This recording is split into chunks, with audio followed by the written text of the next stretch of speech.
Senhor, obrigado novamente por esse tempo, por esse dia, pelo clima bom lá fora. Obrigado pela vida de cada um que pode estar aqui. Oro por aqueles que não podem estar conosco, que o Senhor também os guarde. E peço por esse tempo, Deus. Eu reconheço que nós precisamos do Senhor agora. Eu preciso do Senhor em especial para poder transmitir a Tua palavra de maneira fiel, e cada um precisa do Senhor também para compreender Tua palavra, para entender aquilo que o Senhor deseja nos ensinar hoje. Que o Senhor me ajude a não atrapalhar o Teu Espírito, Deus.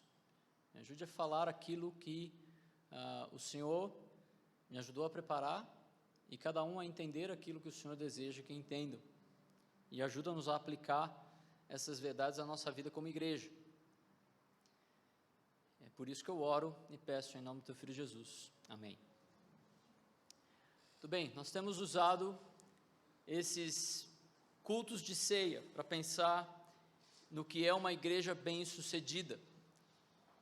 Ok? E nós estamos trabalhando em 1 Tessalonicenses, então você pode abrir em 1 Tessalonicenses, nós vamos ler todo o capítulo 1. Que são 10 versículos. Então, vamos lá. Paulo, Silvano e Timóteo, a igreja dos Tessalonicenses, em Deus Pai e no Senhor Jesus Cristo, graça e paz a vós outros.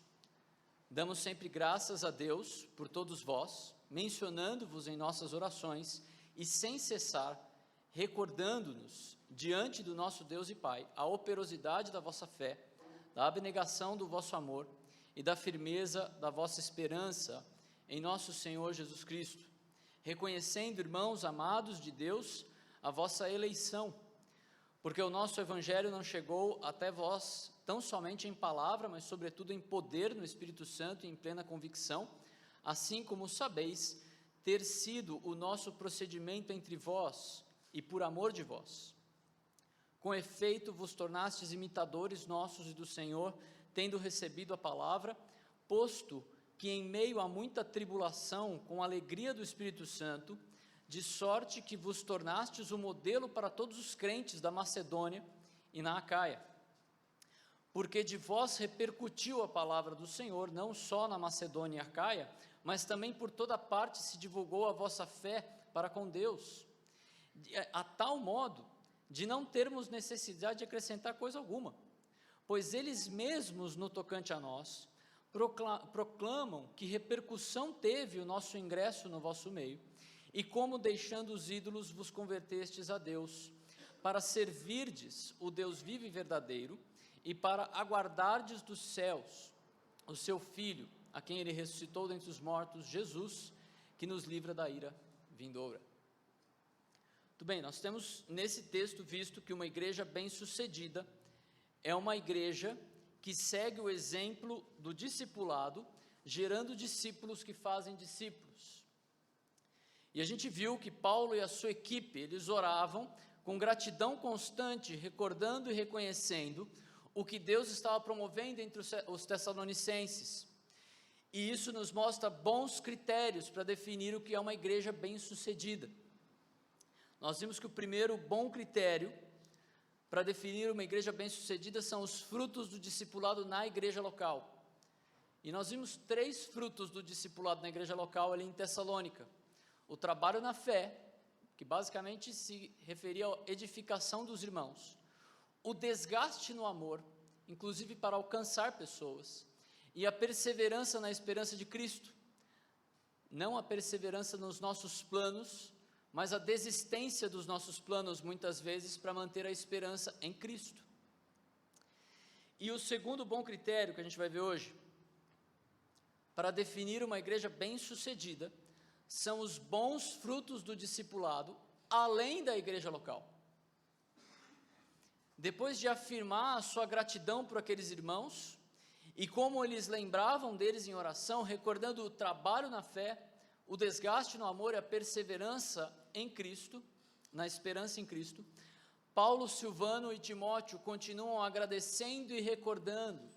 E agora no versículo 4 eles dizem: reconhecendo, irmãos amados de Deus, a vossa eleição. Eles reconheciam que aqueles irmãos de Tessalônica eram salvos de fato, escolhidos, eleitos antes da fundação do mundo, como Paulo diz ali em Efésios 1:4. Eles reconheciam que aqueles irmãos eram escolhidos porque eles demonstravam com as suas próprias vidas o Evangelho. E eu gostaria de destacar 4 características desse Evangelho que era demonstrado na vida daqueles irmãos. Primeira característica é que eles demonstravam um Evangelho que convence. Versículo 5 diz: porque o nosso Evangelho não chegou até vós tão somente em palavra, mas sobretudo em poder no Espírito Santo e em plena convicção, assim como sabeis ter sido o nosso procedimento entre vós e por amor de vós. A conversão daqueles irmãos não aconteceu porque eles tinham um ambiente envolvente, porque eles tinham uma música bem tocada. Nós temos isso, graças a Deus, né? Muito boas músicas que a gente cantou no começo do culto.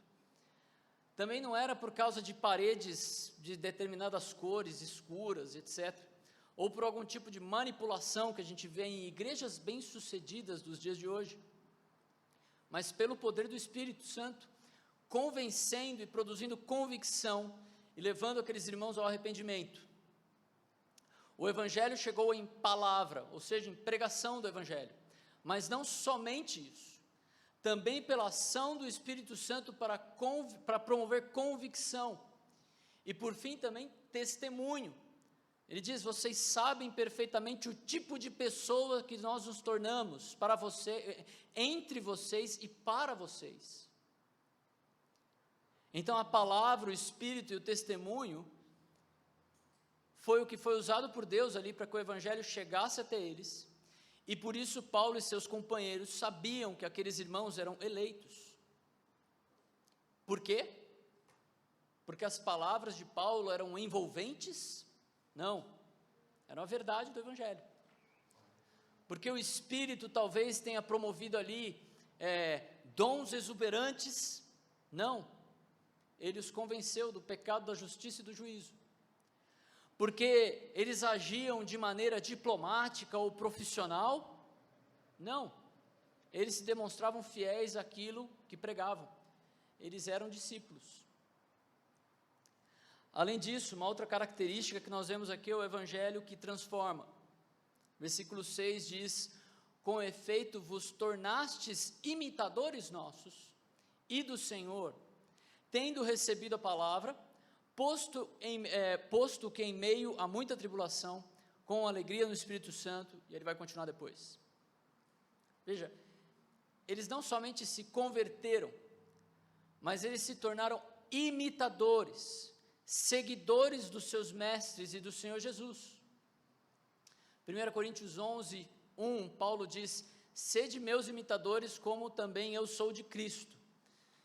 Eu prefiro dizer, imitem Paulo como ele imitava Cristo, né? É difícil ter essa coragem, essa convicção, de, não, sejam meus imitadores, imagina, né? Mas ele diz, me imita, porque eu estou imitando o mestre, então imita a minha vida, olha para a minha vida e faz igual. E é isso que aqueles irmãos estavam fazendo.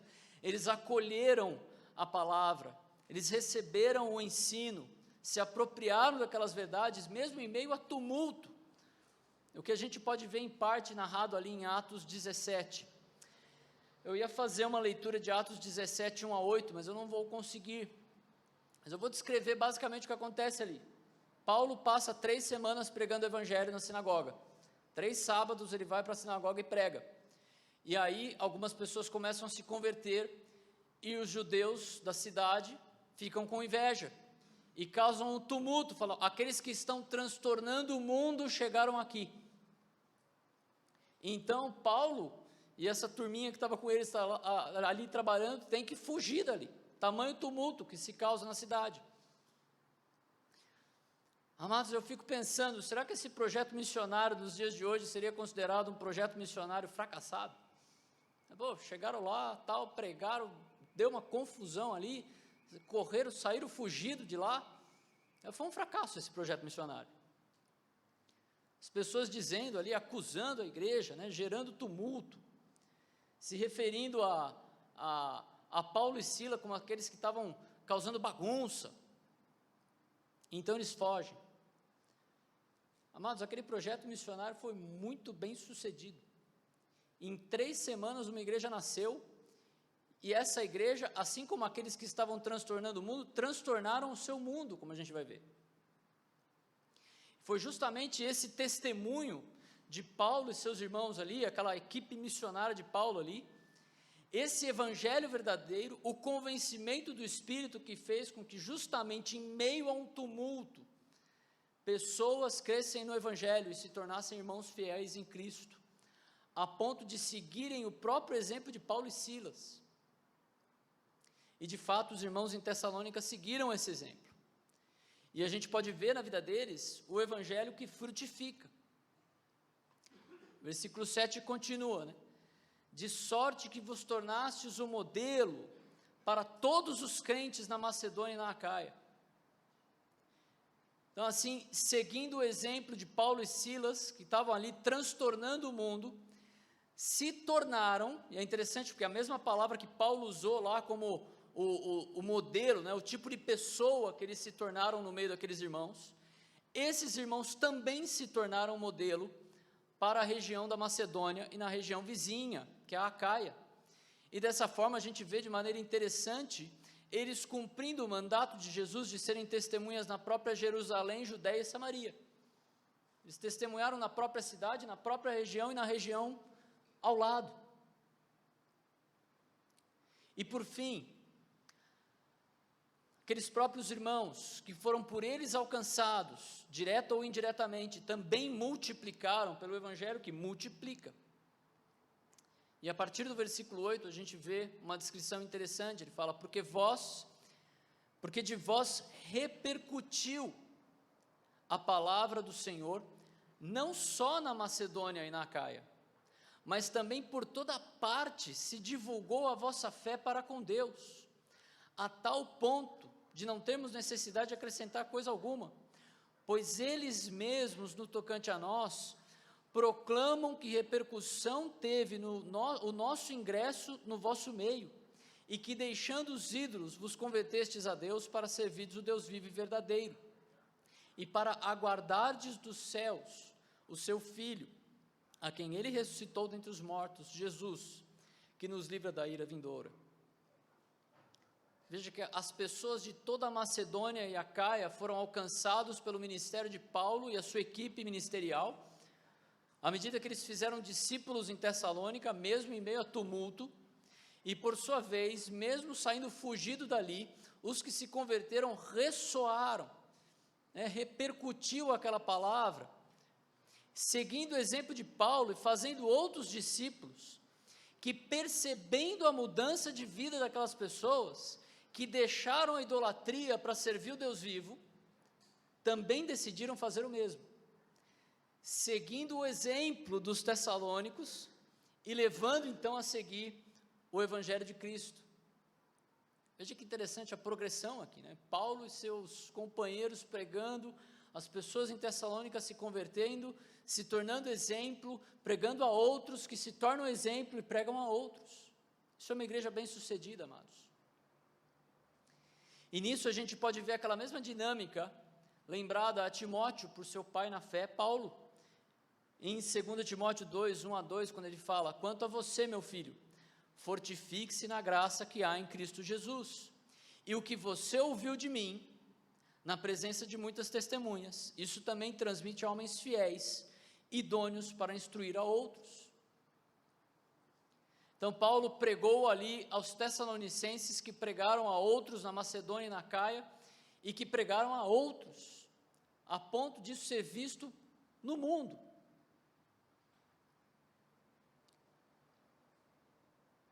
O que é uma igreja bem-sucedida? Uma igreja bem-sucedida é uma igreja que segue o exemplo do discipulado, gerando discípulos que fazem discípulos. Primeiro bom critério para definir que uma igreja é bem-sucedida, os frutos do discipulado na igreja local. 3 frutos que a gente viu: trabalho na fé, o desgaste pelo amor e a perseverança na esperança em Cristo. E o segundo critério que a gente está vendo hoje, para definir uma igreja bem-sucedida, são os frutos do discipulado além da igreja local. Porque aqueles irmãos demonstraram o evangelho que convence, não só palavra, mas palavra, o Espírito convencendo e testemunho. Eles viam aquilo na vida daqueles irmãos. O evangelho que transforma, se tornaram imitadores de Paulo, mesmo em meio a tumulto. O evangelho que frutifica, eles pregaram o evangelho na própria região e na região próxima. E o evangelho que multiplica, aquilo repercutiu de tal forma, não só na região deles, mas além. O que a gente deve imaginar quando a gente pensa numa boa igreja, uma igreja bem-sucedida? Qual que é a primeira imagem, então, que deve vir à nossa mente quando você escuta essas palavras? Uma igreja bem-sucedida. Creio que a gente pode definir como um grupo de pessoas sendo discípulos de Cristo e que fazem discípulos de Cristo, que farão outros discípulos de Cristo. Isso é uma igreja bem-sucedida. É simples, mas é complicado, né? É difícil ser isso. Agora, é muito interessante, quem é que estava sendo reconhecido por Paulo? Eram os pastores ali da igreja de Tessalônica? Não. Ele reconheceu a igreja. Ele está falando isso aqui para a igreja. A igreja estava fazendo discípulos, onde cada um estava ali, estava vivendo uma vida exemplar, imitando Paulo e fazendo discípulos que fariam outros discípulos. Percebe? É a igreja bem-sucedida, não pastores bem-sucedidos.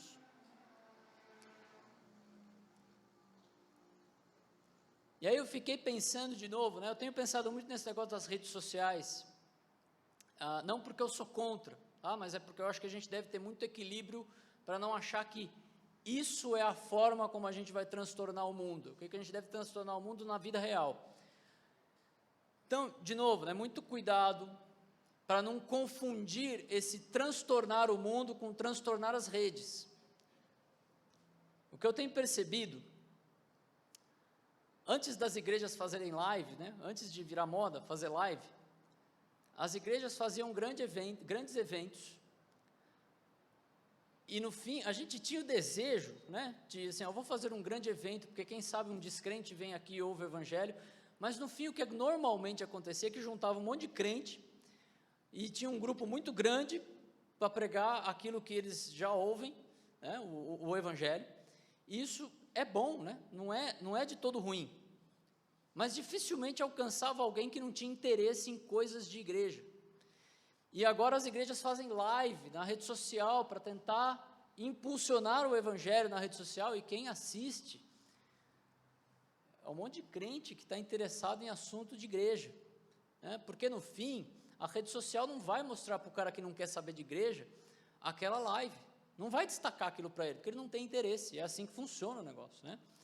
Agora, não sai daqui dizendo que eu disse, como diria o pastor Bill, que você não pode compartilhar no seu WhatsApp ou compartilhar com alguém pessoalmente. Entende a diferença? Não é colocar no feed de notícia, é mandar para pessoas que você conhece e que, quem sabe, podem se interessar por aquilo, tá bom?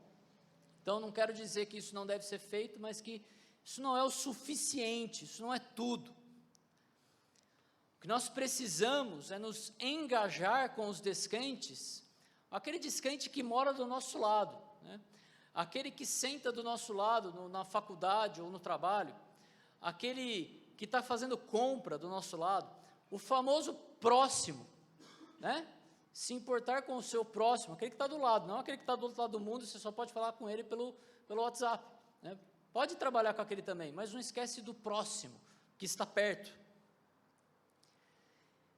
e de chamá-lo a um relacionamento com Deus.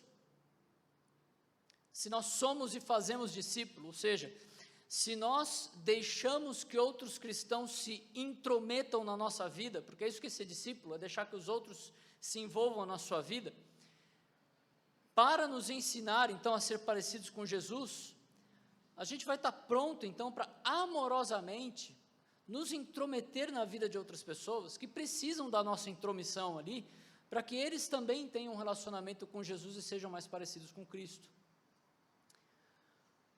Só que o que acontece muitas vezes, quando isso não acontece que a gente começa a falar mal uns dos outros, a ofender uns aos outros, a ser também, às vezes, ofendido por qualquer coisa que faça, né?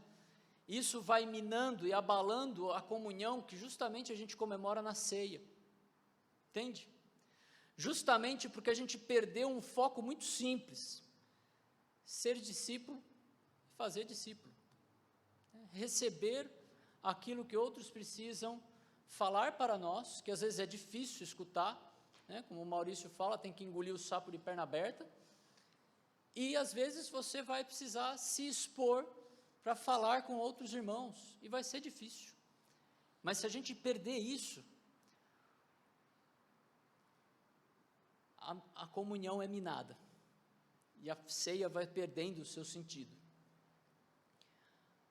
Agora, o que é simples também é impossível. É muito simples ser discípulo e fazer discípulo, mas é impossível se não for pela graça de Cristo.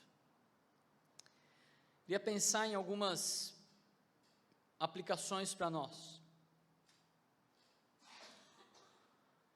Você já foi convencido pelo Espírito Santo em relação à salvação em Cristo?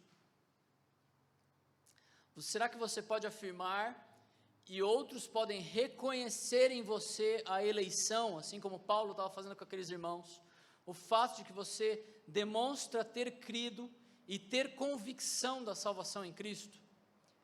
Veja, a salvação nunca tem a ver com algo bom que você tem feito, ou algo bom que você é, mas tem tudo a ver com algo de bom que só Deus pode fazer por você, e algo de bom que Ele tem feito em você. Deus mandou o Filho dele, Jesus, que viveu uma vida perfeita, morreu para pagar os nossos pecados, e é isso que a gente lembra na ceia, e então Ele te chama para segui-lo, e Ele pode transformar a sua vida, para que você se torne imitador, e Ele pode então usar a sua vida para transformar outros. Você tem essa convicção de que você tem esse chamado para ser salvo, para seguir a Cristo, para ser transformado e ser usado na vida de outros? Outra pergunta: o Evangelho da salvação tem promovido em você transformação? Você tem respondido ao ensino e discipulado que tem recebido? Você tem feito a tarefa de lidar com a hipocrisia que foi passado pelo Maurício? Porque aquilo lá, amados, aquilo lá dá trabalho. Dá trabalho. Lidar com a nossa hipocrisia, a começar da minha, dá trabalho. Será que você está sentando com alguém ainda? Imagina como seria bom se você pudesse pegar isso que você está estudando sobre a hipocrisia, aquelas lutas que você está percebendo, e pudesse sentar com outra pessoa e compartilhar isso. E aqui eu nem vou falar aquele negócio de talvez não seja a luta da pessoa também. Ela está lidando com isso também, com certeza. Olha que oportunidade de você sentar, tomar um café, pode tomar um refrigerante também, pode ser qualquer coisa, né, que a gente gosta de café, e conversar sobre isso. Assim, cara, aquilo lá, estou tomando umas burdoadas e agora estou tendo que lidar com isso. Eu também. Não, vamos orar por isso. Onde você luta? Que área que você demonstra a sua hipocrisia? Pode compartilhar comigo, e eu compartilho a minha. Deus tem promovido o Evangelho através da sua vida, seja em salvação ou rejeição das pessoas que têm ouvido a sua pregação? Não só palavra, mas também o poder de convicção do Espírito e testemunho, né? Eu compartilho muito com o Pierre o incômodo que eu tenho de pregar e pessoas não se converterem. Mas é interessante como Deus tem permitido situações onde eu posso pregar e perceber assim, essa pessoa não vai ter desculpa. Ela ouviu mais de uma vez, eu chamei para caminhar comigo e ela não quer. Ok. O que eu vou fazer? Se o Espírito não está tocando lá, o que eu vou fazer? Mas uma coisa vai acontecer. Aquela pessoa, naquele dia, lógico, ela ainda tem chance de se converter, mas naquele dia ela não vai poder falar, eu não tive oportunidade. Quais ídolos você deve abandonar? E talvez seja esse mesmo que você pensou agora. Essa primeira coisa que surgiu na sua mente. Quais ídolos servirão de testemunho da transformação do Senhor na sua vida? O que tem tomado lugar na sua vida, de Deus na sua vida, e que se você abandonar, as outras pessoas poderão certamente dizer, algo mudou ali, você está diferente, você mudou de ideia, arrependimento. E aí a pessoa vai poder ter duas atitudes, não quero isso para mim, ou, como é que eu faço isso aí? Onde é que eu consigo isso que você tem? Porque isso é o que estava acontecendo lá, né? À medida que eles deixaram os ídolos, as pessoas foram percebendo o impacto que a presença ali, que o ministério de Paulo e os seus colegas de ministério tiveram no meio daquelas pessoas, mesmo em meio a tumulto.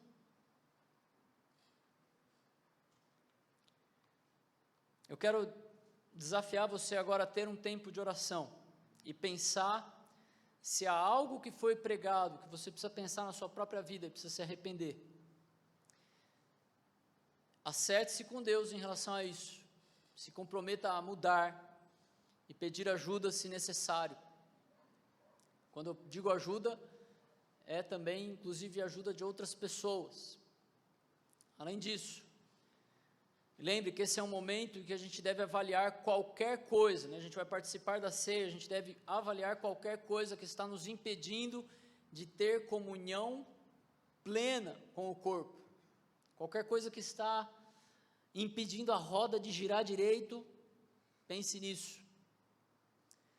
Qualquer coisa que está impedindo um trabalho na fé entre irmãos, permitindo que pessoas então participem da sua vida e do discipulado, e você participando na vida de outros. O que tem impedido isso? Você tem alguém que você precisa perdoar? Ou você tem alguém que você precisa pedir perdão? Pense nisso, eu vou dar um tempinho para vocês orarem, e depois eu volto.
Senhor,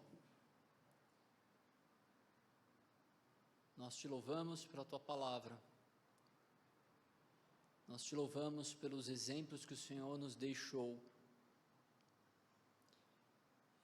e por essa igreja que deu um excelente exemplo de como uma igreja deve funcionar, Pai, e como é incrível ver que o que aconteceu ali, Pai,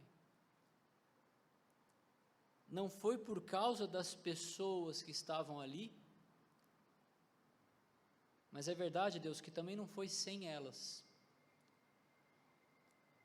mas que o Senhor usou aquelas pessoas e o Senhor promoveu algo que não podia ser parado, que não podia ser impedido, que não podia ser contido, mesmo com tumulto, mesmo com o que fosse. Aquele evangelho, Deus, o teu evangelho, saiu dali para alcançar outras pessoas em outros lugares.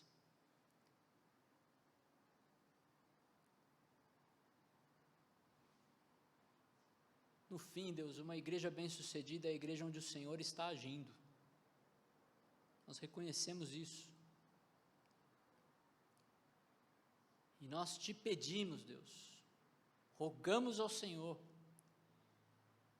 que o Senhor possa agir em cada um de nós, primeiro, promovendo convicção do nosso pecado, promovendo aquela tristeza boa que o Senhor promove, para que haja arrependimento. Nos entristeça com o nosso pecado, Deus, por favor, Pai, ajuda-nos a olhar para o nosso pecado como algo terrível,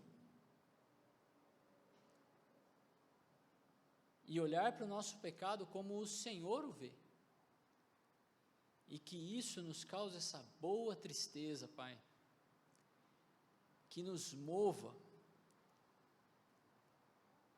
para o Senhor, para reconhecer a dependência que nós temos do Senhor para sermos transformados.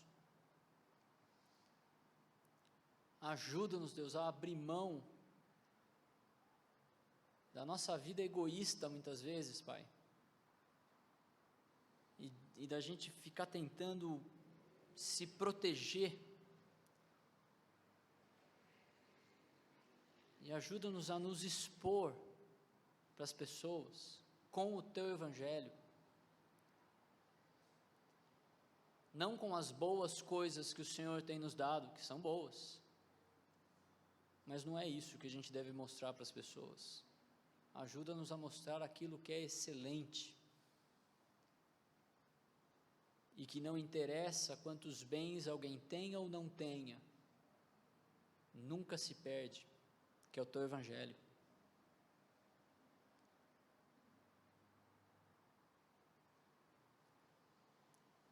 E que assim então, Deus,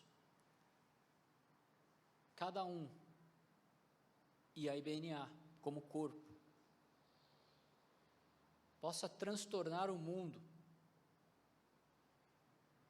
não porque a gente é alguma coisa, mas porque é o Senhor que vai promover isso, não nós. É apesar de nós, Deus, nós reconhecemos isso.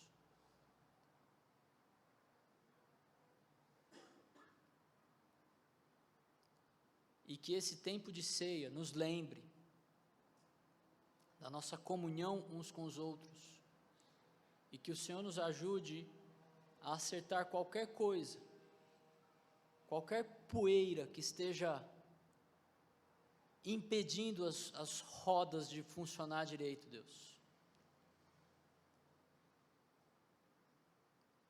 Qualquer coisa que esteja impedindo os nossos relacionamentos, que o Senhor possa nos mostrar, e a gente acerte isso, Pai, para a Tua glória, na Tua dependência. Então, ajuda-nos, Deus, mostra-nos, para que a gente possa participar da ceia com o propósito excelente de viver essa comunhão que nós celebramos. É o que eu peço em nome do Teu Filho Jesus. Amém.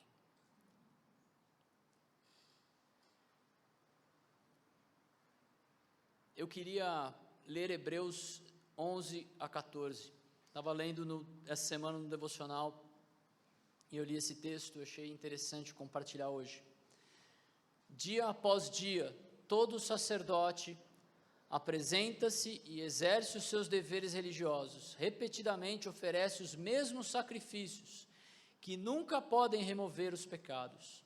Mas quando esse sacerdote, Jesus Cristo ele está falando aqui, acabou de oferecer para sempre um único sacrifício pelos pecados, assentou-se à direita de Deus, e daí em diante, ele está esperando até que os seus inimigos sejam colocados como estrado dos seus pés. Porque por meio de um único sacrifício, ele aperfeiçoou para sempre os que estão sendo santificados.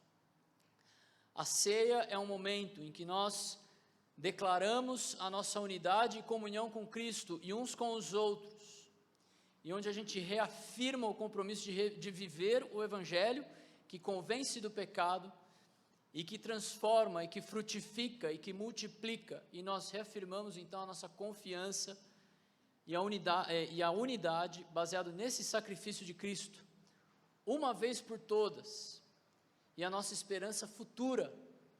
Ele está esperando esse momento, e nós também, em que Ele virá e fará novas todas as coisas. Na IBNA, a ceia é para todos aqueles que confiam e têm perseverado em confiar no Senhor Jesus como Salvador. Então, se você confia que Jesus morreu pelo seu pecado, pagando a dívida que você tinha com Deus, por isso, então, você pode ter um relacionamento com esse Pai amoroso, você está convidado a participar conosco, ok? Queria chamar aqui o Lucas Cruz, o André, o Gustavo e o Rogério.